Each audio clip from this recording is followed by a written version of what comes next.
દાહોદમાં ભગવાન શ્રી જગન્નાથજીની 17મી ભવ્ય રથયાત્રા નીકળી। આજે અષાઢી બીજ એટલે રથયાત્રાનો પવિત્ર દિવસ છે।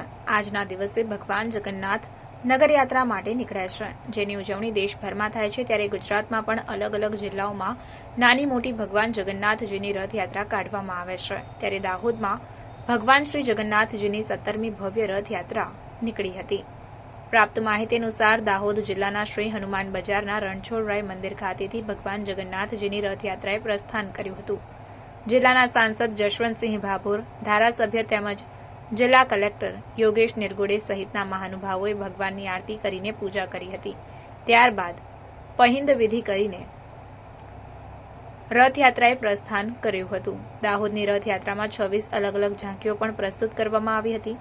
રથયાત્રામાં જિલ્લા પોલીસ વડા રાજદીપસિંહ ઝાલા તેમજ ડીવાયએસપી જગદીશ ભંડારી સહિત અધિકારીઓ અને પોલીસ જવાનોએ ચાંપતી સુરક્ષા વ્યવસ્થા રાખી છે।